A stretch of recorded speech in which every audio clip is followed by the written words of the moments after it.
Hi, I'm Sarah Gilday, and welcome to 5 Minutes in Rome.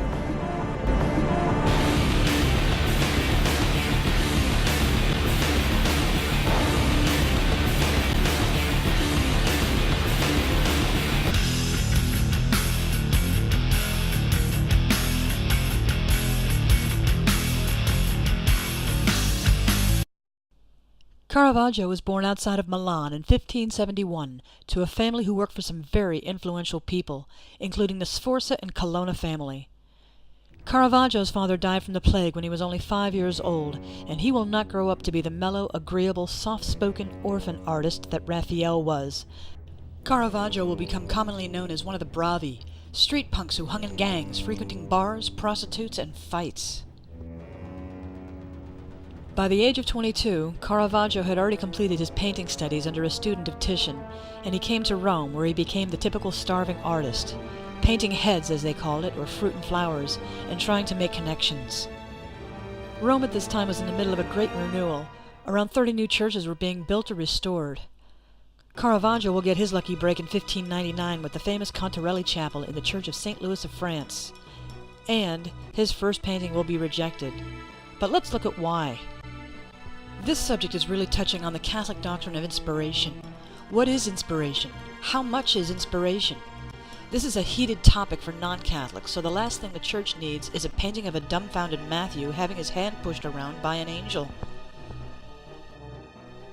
This new St. Matthew will better reflect Catholic doctrine. Matthew is the primary author. The angel is merely reminding him of some points. This painting will be considered so well done that this angel will be copied by the artist Valentin for another painting. Let's take a look at some of Caravaggio's other new ideas. His use of light, for example. He looked to see where the light was coming into the chapel, and he extended that light onto his painting. Also, no pastures or landscapes, as was popular in the past. He uses common people off the streets as his models. And of course, there is Caravaggio, checking you out to see if you like the painting.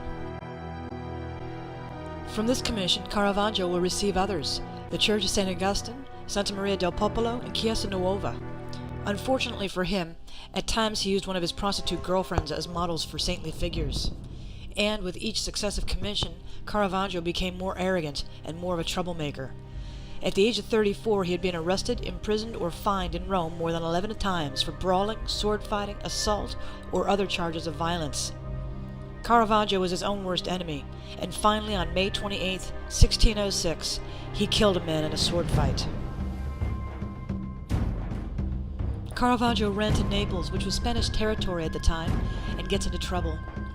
He runs to Malta, where the Knights of Malta take him in, try to help him, and he gets into trouble. He escapes to the island of Sicily, and as his life goes downhill, his paintings get darker and darker. His paintings will also take on a more meditative and penitent air. In one of his final paintings, I think the most telling, he paints himself as Goliath, and that abbreviation on the sword will tell us more than most people realize. Humilitas accidat superbium. Humility kills pride. Caravaggio will get a papal dispensation. He will be invited back to Rome and forgiven of all of his crimes. But through a series of mishaps, he will die of basically typhoid or salmonella in the year 1610. He was only 39 years old. Rome is currently preparing for the 400th anniversary of the death of Caravaggio, the year 2010. If you plan on coming to Rome anytime soon, why not book a private tour of Caravaggio?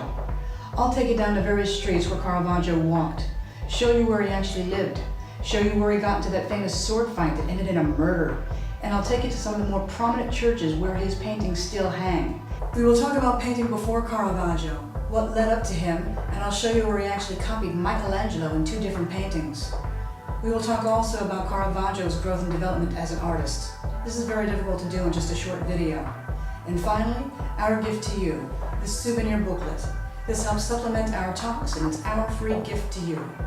So if you'd like to go on a tour with me in the history of Caravaggio, walking through the streets of Rome, simply stay tuned for the website information coming up next. And thank you for watching.